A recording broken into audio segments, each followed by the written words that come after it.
هوا میپره، از دست آدمی زاد همش باید در بره. هیچ میدونستی مثل شتر مرغ کوچیکه، رو انگشت پاش داره فلسای تیکه تیکه.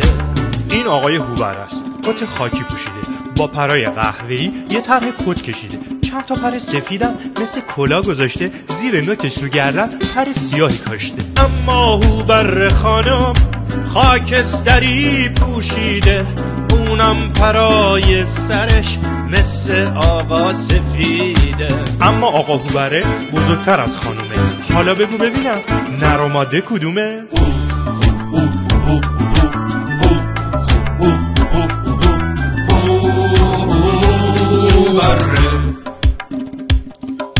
زیستگاهش بیابون و کویره، گاهی سر زمین یونجه میره. کشاورز مزرعه خوب میدونه نباید این پرنده رو بگیره. غذاش چیه؟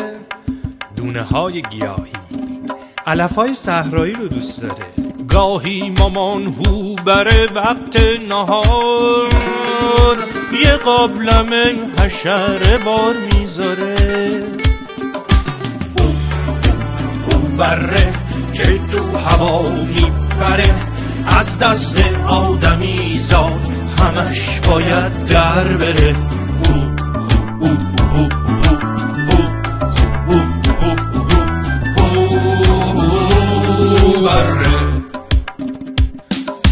تو فصل جفتگیری پرنده ما میرقصه و پراشو وا میکنه، گردنشو تکون میده با ادا، اینجوری ماده رو صدا میکنه.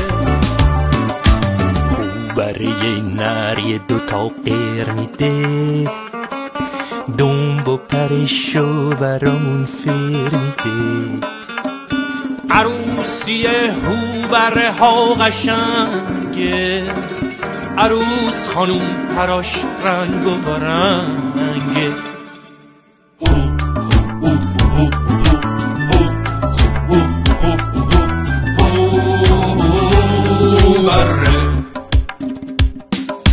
هر جایی خونه دارن هوبره ها تو ایران، از شمال و مرکزی تا دشتای هرمزگان. این پرنده زیبا داره خیلی کم میشه، کاشکی نوع هوبره بمونه تا همیشه. کاشکی نوع هوبره بمونه تا همیشه.